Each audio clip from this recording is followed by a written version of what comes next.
Picture this scenario, right? A woman is giving birth to twins, Okay. and it has been this agonizing, just incredibly difficult pregnancy.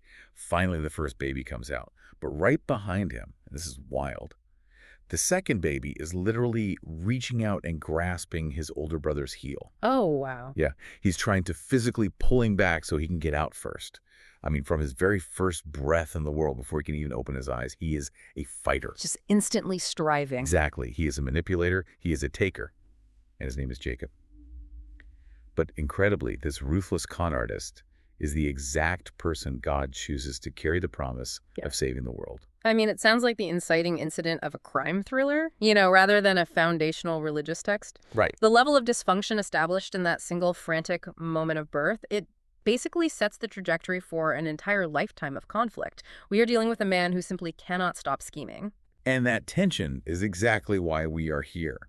So welcome to this deep dive. Today we're exploring the source material from an essay titled Jacob Grace Toward the Imperfect by Chris R. Velasquez. It's a fantastic text. It really is. And we're pairing that essay with two highly detailed, incredibly rich theological infographics that map out Jacob's entire journey.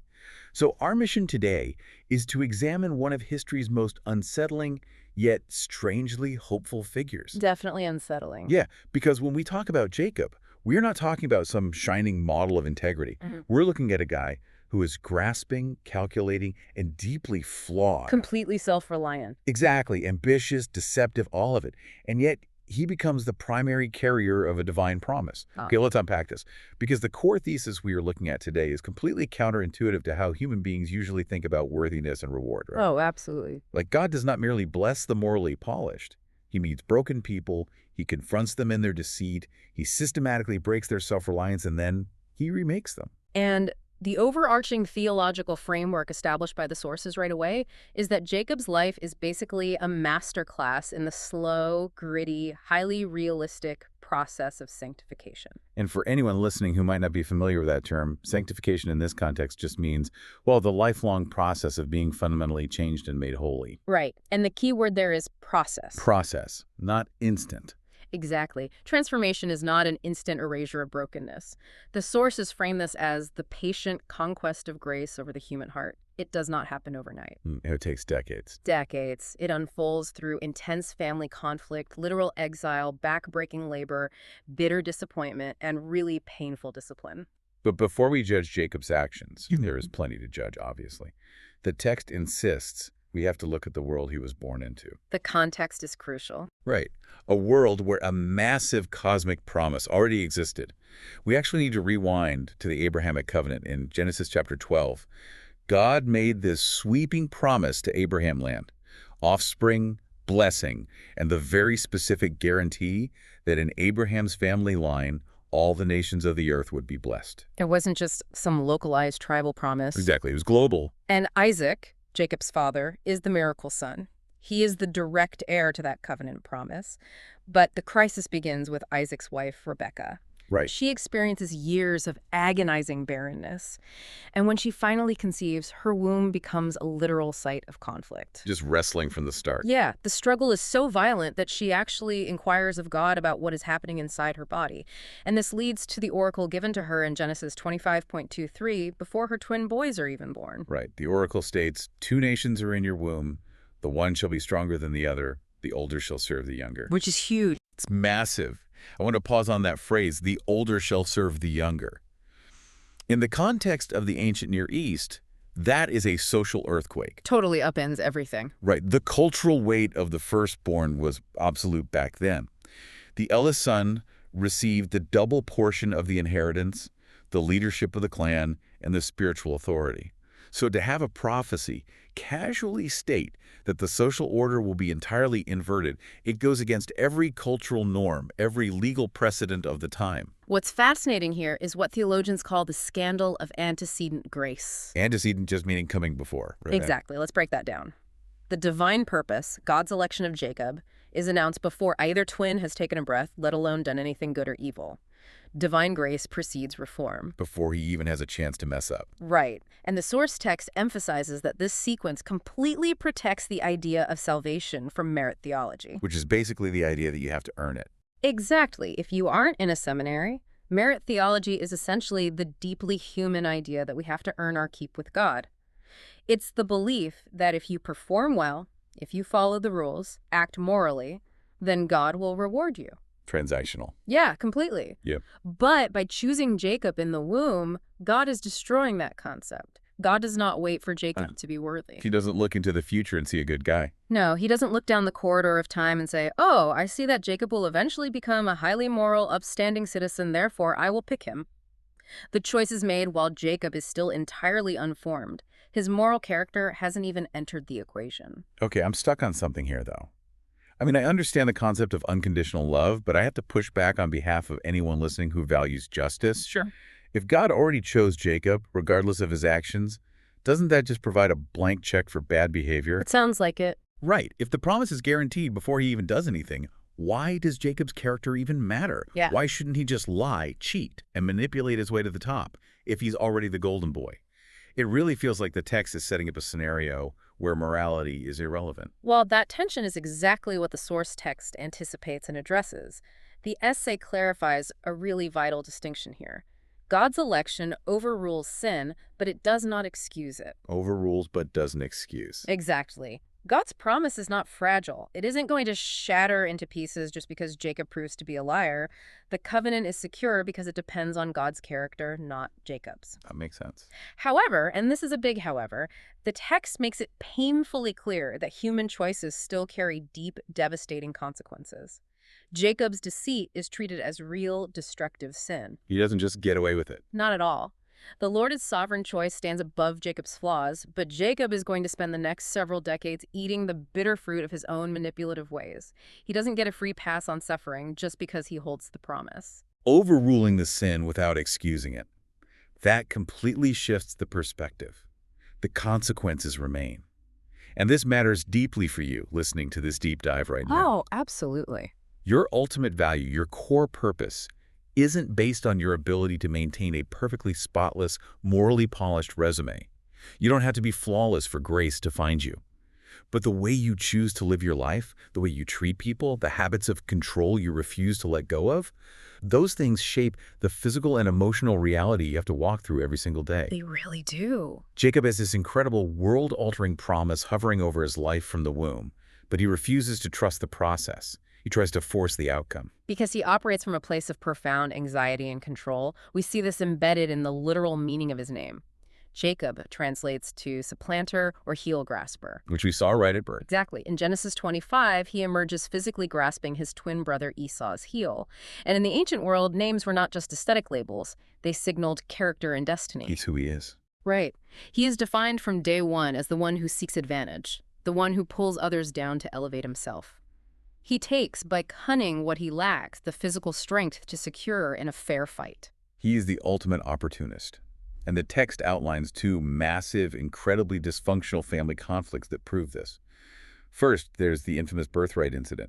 The stew. Yes, lentil stew. So Esau comes in from the open country. He is a hunter, a man of appetite. He is exhausted, famished, and impulsive.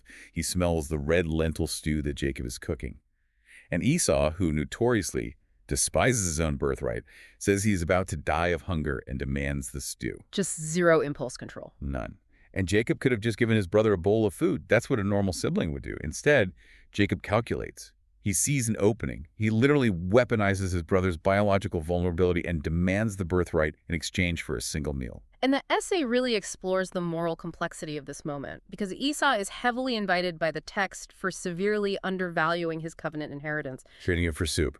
Exactly. He treats a sacred generational promise as something cheap, something to be traded for immediate physical gratification.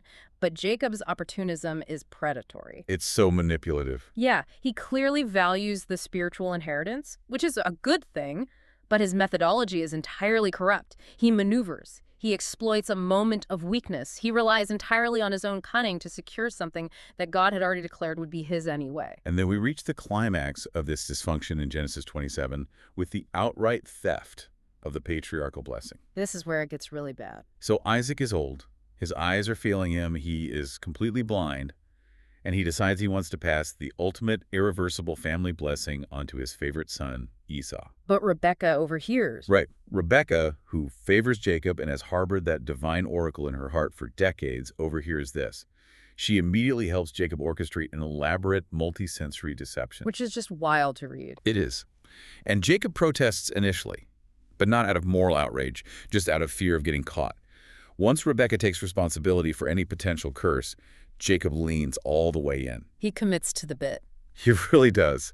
He dresses up in Esau's unwashed, outdoorsy clothes so he smells like the field. He ties raw goat skins to his hands and his neck so that when his blind father reaches out to touch him, he will feel the coarse hair of his older brother. It's so calculated. He walks into his father's tent, looks his blind, frail father in the face, and repeatedly lies to him, claiming to be Esau. It is an agonizing scene to read, because Isaac is suspicious. He asks how the game was hunted so quickly, and Jacob actually brings God into the lie, claiming the Lord gave him success. Oh, that is just the worst part. It really is. Isaac touches the goat skins, he smells the clothes. He famously remarks, "The voice is Jacob's voice, but the hands are the hands of Esau." The sensory manipulation works, and Isaac bestows the irreversible covenant blessing on the deceiver. It is premeditated. Elder abuse masquerading as divine destiny. I want to try an analogy here to capture the absurdity of what Jacob is doing. Let's hear it.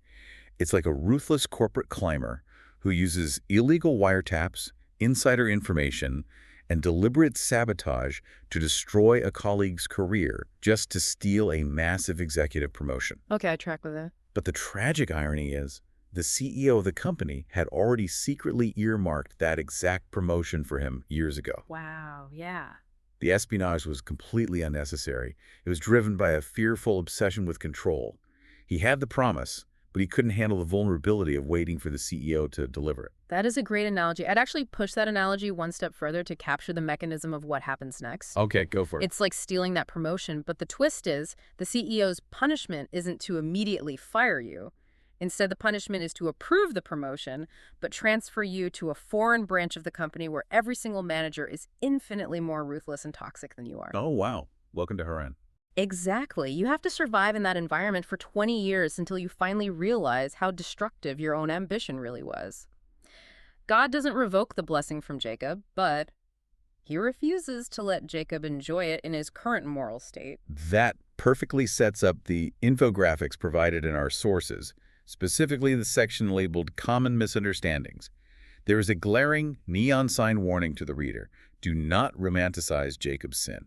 Please don't. Right. Do not treat his deception of a blind man as some kind of clever, heroic heist movie where we root for the underdog to get away with the loot. Yeah, scripture never pretends his deceit was a virtue.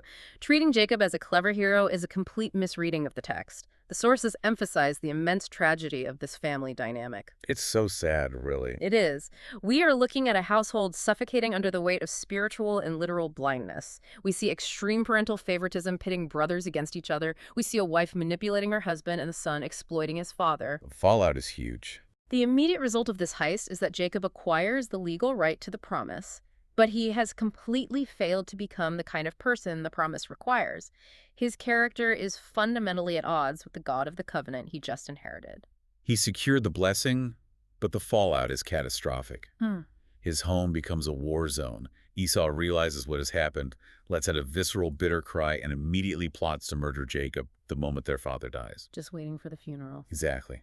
Rebecca finds out and tells Jacob to run for his life. The golden child, the heir to the massive Abrahamic promise, has to pack a bag and flee into the desert as a wanted fugitive. And this transitions us into a crucial phase of the sources. We start analyzing how grace actually operates in the messy, radioactive aftermath of our own terrible choices. Because Jacob isn't on a victory lap. No, he's on the run. And this represents a profound theological pivot in the essay. It argues that grace often begins the work of transformation, not by snapping its fingers and instantly erasing the consequences of our actions, but by meeting us in the desolate, frightening places where our own sin has stranded us. Which is exactly where Jacob is. Utterly alone. He is sleeping on the hard ground with a stone for a pillow, a refugee from his own brother's justified wrath. He is stripped of his mother's protection, his father's wealth, his familiar comforts, and it is in that exact place of extreme vulnerability that God initiates contact. Right. This is Genesis 28, the famous encounter at Bethel. Jacob falls asleep on the rocks and has this magnificent, overwhelming dream. The latter. Yes. He sees a massive structure, often translated as a ladder, but historically likely resembling a grand ziggurat or stairway set up on the earth, reaching all the way into heaven. Angels are ascending and descending on it, and the Lord himself stands at the top. Such a powerful image. It really is. The visual message is stunning. Heaven is not closed off to this con artist. Despite the lies, despite the stolen blessing, despite the fractured family, God is sovereignly breaking into Jacob's isolated reality. God speaks, reiterating the ancient Abrahamic promise directly to Jacob's land offspring and the assurance, "Behold, I am with you and will keep you wherever you go and will bring you back to this land." It is a breathtaking display of unconditional promise. God doesn't demand an apology first. He doesn't hand him a checklist. Exactly. He doesn't list conditions. He simply states his unyielding commitment to Jacob. But the source text draws our attention to Jacob's incredibly revealing response to this vision. Oh, his response is so frustrating. It really is. Waking up terrified and awestruck, Jacob makes a vow. But listen to the structure of his vow. He says, "If God will be with me and will keep me in this way that I go, and will give me bread to eat and clothing to wear, so that I come again to my father's house in peace, then the Lord shall be my God." I have to stop here because this is infuriating. It is. The man just had the veil of reality pulled back. He saw the scaffolding of the universe. The creator of the cosmos just gave him an ironclad, unconditional promise of presence and protection. And Jacob's immediate reflex is to pull out a legal pad and draft a highly conditional transactional contract. Right. If you do this, then I'll follow you. Yes, if you give me food, if you give me clothes, if you guarantee my safety, then maybe you get to be my God. How is a holy God okay with this level of sheer arrogance? Why doesn't God just strike him with lightning and find someone with actual reverence? It is audacious. I mean, it shows exactly where Jacob's heart still is. He is treating Yahweh like a local transactional deity. Like a cosmic vending machine. A cosmic vending machine. Perfect. But the essay points out something deeply comforting about God's response, or rather, his lack of immediate retribution. God meets us in our profound immaturity. He doesn't demand perfection on day one. No, Jacob's faith is real. He did set up a pillar and pour oil on it. But it is highly mixed, contaminated by his lifelong habit of negotiating for advantage. God does not crush him for his weak theology. He allows Jacob to begin the journey from exactly where he is, however flawed that starting point might be. It's the ultimate evidence that God doesn't demand perfect motives before he starts working with you. So Jacob continues his journey eastward and finally arrives in Haran. He seeks refuge with his mother's brother, his uncle Laban. And here we go. Right. And Genesis 29 through 31 chronicle what the source material describes as one of the Bible's most exquisite narratives of retributive irony. Jacob, the undefeated heavyweight champion of deception, walks right into the gym of a master manipulator. Laban is absolutely Jacob's psychological mirror. Jacob falls desperately in love with Laban's younger daughter, Rachel. He agrees to work for Laban for 7 years to earn the right to marry her. Which is a huge commitment. It is. The text notes that the 7 years seems like only a few days to him because of his love for her. But on the wedding night, under the cover of darkness and the heavy bridal veil, Laban executes a devastating bait and switch. The ultimate con. He swaps Rachel for his older daughter, Leah. Jacob wakes up the next morning, the sunlight streams into the tent, and he realizes he has been entirely conned. He's married to the wrong woman. The shock he must have felt. Oh, imagine it. The younger sister was swapped for the older. It is the exact structural inverse of the crime Jacob committed against his own father and brother. The deceiver is deceived. The man who wore a disguise to trick his blind father is tricked by a father wearing the disguise of darkness. If we connect this to the bigger picture, Yeah, please do. the text insists this is not just poetic justice. It is not the universe balancing the scales of cosmic karma. This is highly specific, divine, sanctifying discipline. Here's where it gets really interesting, because the sources show us that transformation so often bypasses our intellect and comes directly through consequence. Oh, absolutely. God's grace is not outlined here as some indulgent, permissive softness. It isn't a grandmotherly pat on the head where God just sighs and says, boys will be boys. Right, no. No, this is a holy, terrifying mercy that reforms the soul through painful providence. Jacob is trapped. He has to work another 7 years for Rachel and then another 6 years for his flocks. 20 years in total. 20 years. 20 years of having his wages changed, his contracts altered, his trust violated. And the infographic brilliantly labels this era the school of humility. Jacob's narcissism is being slowly, methodically dismantled. Brick by brick. Exactly. For 2 decades, he has to learn what it feels like to be completely out of control. The man who spent his life taking whatever he wanted is forced into a position where he can only receive what is handed to him. Which he hates. No, he despises it. But the grueling labor, the constant vigilance against Laban's schemes, it wears down his arrogance, and it is highly effective. By the time Jacob finally gathers his family and flocks to flee back toward his homeland, he is a fundamentally different man, though the final breaking is yet to come. He escapes Laban, but going home means facing the terror he left behind, which is Esau. The brother who wants to kill him. Right. Genesis 32 paints a picture of a man unraveling with fear. Messengers return and tell Jacob that Esau is coming to meet him, accompanied by 400 men. That is not a welcoming party. That is a private militia. Jacob assumes he is about to be slaughtered along with his wives and children. In a panic, he divides his camp in two, calculating that if Esau destroys one half, the other might escape. But then, we see a massive shift in his spiritual posture. Yes, we must look closely at his prayer in Genesis 32. This is no longer the transactional, arrogant Jacob from the rocks at Bethel. The contract is gone. Completely gone. He prays, "O God of my father Abraham and God of my father Isaac, I am not worthy of the least of all the deeds of steadfast love and all the faithfulness that you've shown to your servant." I am not worthy. That phrase alone shows a tectonic shift in his soul. It really does. The essay highlights this as the language of a genuinely transformed heart finally breaking through the surface. He is confessing his complete unworthiness. He isn't holding up a contract. He isn't negotiating terms. He is throwing himself entirely on the mercy of God's original promise. He's surrendering. He is letting go of the exhausting illusion that he is a self-made man who can maneuver his way out of any crisis. But confessing unworthiness is only the prelude. The absolute climax of this transformation happens that very night. The wrestling match. Yes. Jacob sends his family and all his possessions across the river Jabbok. He stays behind, completely isolated in the pitch black of the wilderness. He is stripped of everything he has spent his life accumulating. And there, in the darkness, a mysterious man appears, and they engage in a violent physical wrestling match that lasts until daybreak. And the narrative identity of the wrestler is ambiguous at first, but the theological reality becomes blindingly clear. Jacob is in a hand-to-hand combat struggle with God himself. Which is just an incredible concept. Think about the symbolism here. This wrestling match is the physical enactment, the brutal summary of Jacob's entire existence. From the womb, he has been striving. He fought his brother. He fought his father. He fought Laban. Always. Always. He has been constantly grasping, constantly sweating for control. And now, he meets the immovable object.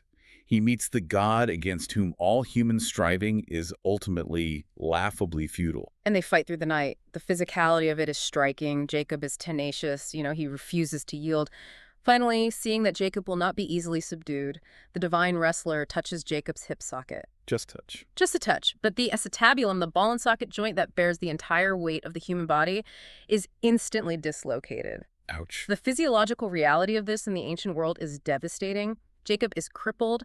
The primary muscle group required to stand, to walk, to flee, or to fight is neutralized in a fraction of a second. But notice what Jacob does. Even as his hip gives out, even as the blinding pain shoots through his body, he refuses to let go. He clings to him. He clings to the man. He is physically hanging on for dear life, and he gasps out, "I will not let you go unless you bless me."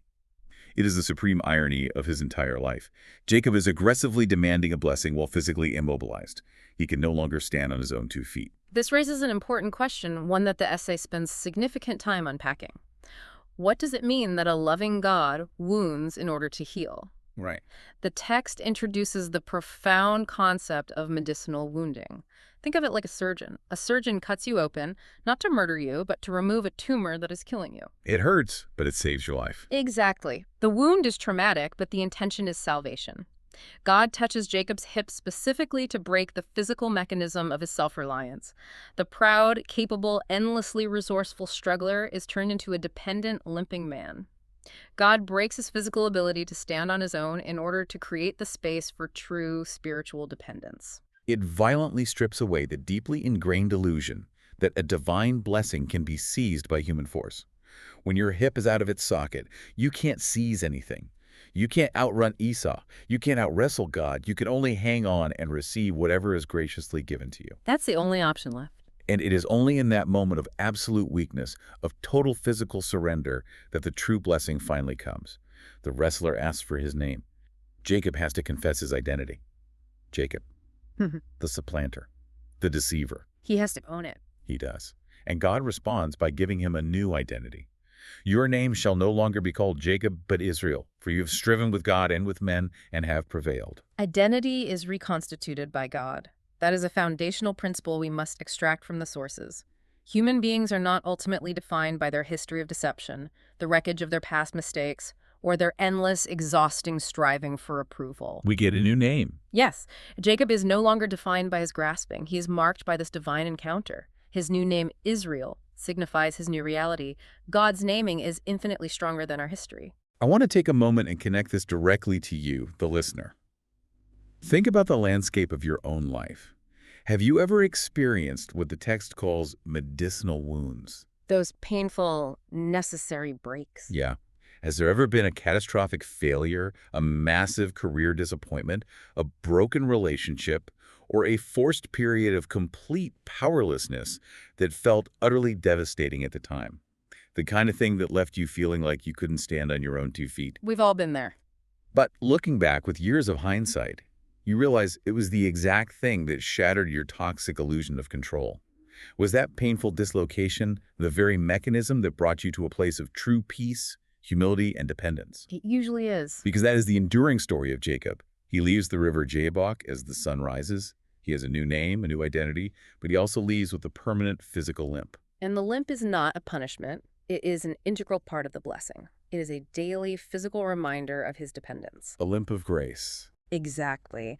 A shallow, sentimental view of grace excludes discipline. But this text forcefully reminds us that sometimes God preserves our souls by intentionally breaking the very things we rely on instead of him. That is so profound. The transformation of Jacob, this grueling arc from the deceiving supplanter to the dependent patriarch Israel, is a fascinating character study. But according to the infographics provided in our sources, it is much more than that. Jacob's life is actually the structural blueprint for the entire cosmic story of the Bible. Right, let's transition to the grand narrative section of the infographics. This is where the source material zooms way out from the dirt of the Jabbok River to the scope of human history. The big picture. It breaks down Jacob's place in the big picture into 12 distinct, interconnected stages. Let's walk through the major movements because it shows how Jacob's messy, chaotic life maps perfectly onto the theological history of the world. Where do we start? First, we have eternity in creation. The text asserts that God's plan to redeem a people existed before the world began. There is a generational continuity built into God's original good design. Okay, and following creation comes the fall and the covenant. Sin enters the human experience and immediately breaks families, shattering that intended continuity. We see that microscopic reality clearly in Jacob's deceitful, dangerously divided family. Oh yeah, the perfect example of the fall. But God remembers his overarching promise. The covenant made to Abraham continues through Isaac and is sovereignly passed down to this deeply flawed man, Jacob, despite his unworthiness. Then the narrative moves to redemption and kingdom. God acts as a deliverer. He actively rescues the undeserving. Just as he rescued Jacob from Laban and Esau. Exactly. God rescues his people throughout history, advancing the promise toward the ultimate arrival of a coming king. And a critical phase follows that, exile and restoration. Right, the 20 years in Haran. Yeah, Jacob's 20-year displacement mirrors the later, tragic historical exile of the entire nation of Israel. But the infographic makes a vital point here. Restoration in God's economy is never just a nostalgic return to the past. It involves the forging of a new identity. You don't just go back to the way things were. Right. Jacob doesn't just go back to Canaan as the same old trickster. He goes home fundamentally altered, bearing the name Israel. That distinction is so important. Spiritual restoration isn't about going backward to some imaginary golden age. It's about moving forward as a newly named creation. And that points directly to the theological summit of this grand narrative, the Christological fulfillment. This is the crux of the whole infographic. The source text insists we must compare Jacob to Jesus because the contrast and the ultimate fulfillment are stunning. Jacob is the highly flawed, stumbling bearer of the promise. Jesus is presented as the flawless, perfect bearer. And the textual parallels drawn here are deeply intentional. Consider the imagery. Jacob wrestles in the agonizing darkness at the river Jabbok, pleading for his life, and he walks away with a permanent limp. Right. Jesus wrestles in the agonizing darkness in the Garden of Gethsemane, sweating drops of blood as he faces the wrath of God, and he walks away to be crucified. Wow. Jacob is given a new name to reflect his forced dependence. Jesus is revealed as the true, perfect Israel, the beloved son who fulfills every demand of the covenant willingly. Where Jacob's obedience is partial, begrudging, and mixed with selfish ambition, Christ's obedience is complete, voluntary, and entirely sacrificial. It's the ultimate upgrade. The infographic actually features a section titled The Promise by the Numbers that strips all this complex theology down to its studs. It lays it out beautifully. One covenant God who refuses to break his word. One global purpose to bring blessing to all nations. Three patriarchs, Abraham, Isaac, and Jacob, forming the imperfect line of promise, and promises that last forever, finding their eternal fulfillment in Christ. That numerical breakdown serves to ground the entire chaotic soap opera of Jacob's life in unshakable divine mathematics. The promise of redemption does not depend on the perfection of the people involved in it. If it did, it would have failed with Jacob. Exactly. It would have died with Jacob in the tent with his blind father. The promise survives solely because it depends on God's unwavering faithfulness to his own character. Okay, we've covered the heavy theology, we've explored the gritty ancient history, and we've traced the grand cosmic narrative. But a deep dive is only as good as its application. We have to bring it home. How does this ancient text instruct the modern listener? What does the story of a limping nomad mean for you on a Tuesday morning when you are dealing with your fractured family, your stressful job, or your own exhausting internal struggles with pride and fear? Well, the sources provide several incredibly practical, hard-hitting implications.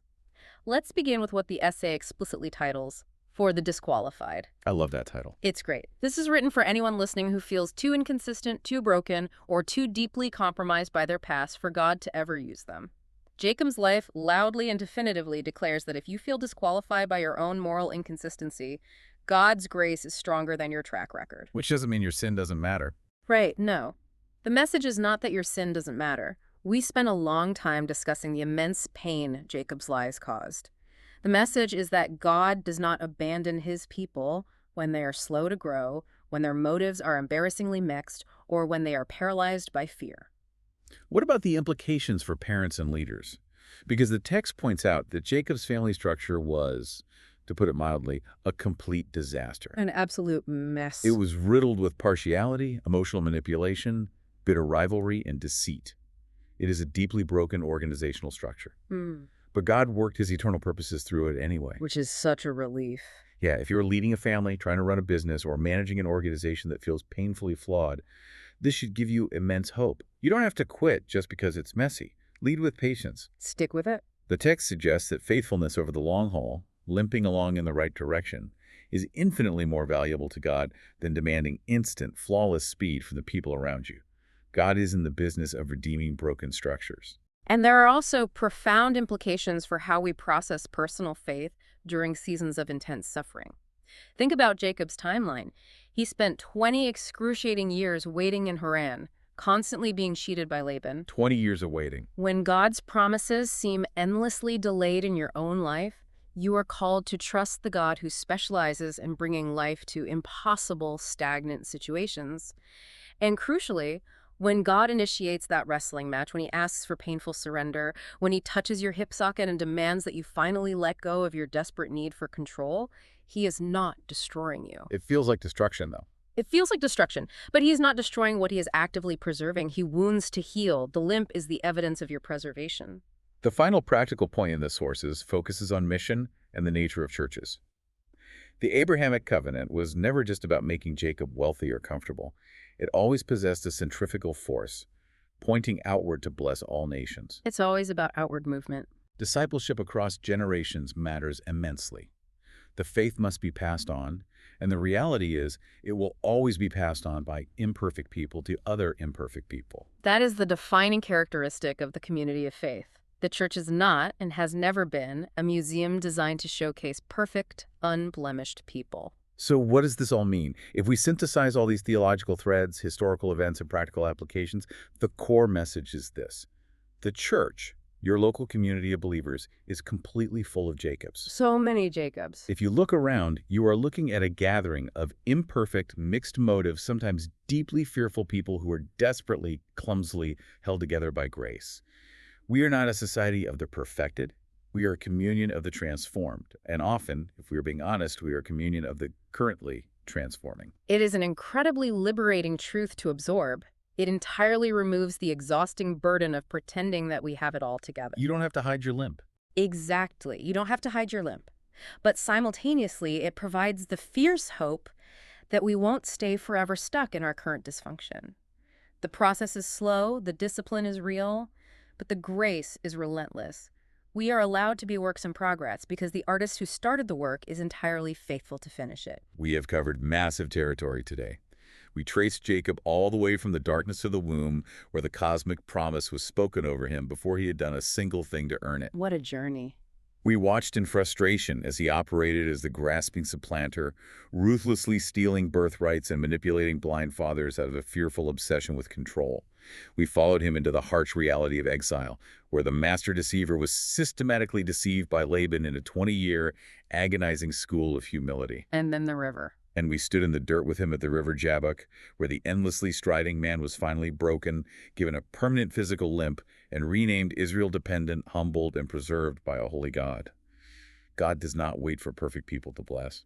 He pursues us in the depths of our imperfection. He is willing to get in the dirt and wrestle with our toxic self-reliance, dislocating our pride so that he can transform us for his grand, eternal narrative. But I want to leave you with one final, deeply provocative thought drawn directly from the text's concluding section on eternity. We've spent this entire time talking about the slow, painful process of change. The limp, the struggle. Right. But the source notes that when eternity finally arrives, the people of God will no longer be Jacob-like in their nature. They will be fully transformed, entirely healed, and fully named. The endless, exhausting internal struggle between who you are and who you want to be will completely, permanently end. Wow. It's beautiful. So I want you to ponder this as you go about your week. If your ultimate guaranteed destination is a place where your internal struggle, your fear, your grasping, and your limp finally cease to exist, how does that change the way you view your current, slow, incredibly frustrating process of personal growth? It changes everything. You are allowed to be a work in progress right now. You're allowed to struggle, because the exact same scandalous grace that carries you today and all your profound imperfection is the exact same grace that will remain with you forever. Thank you for joining us for this deep dive into the source material.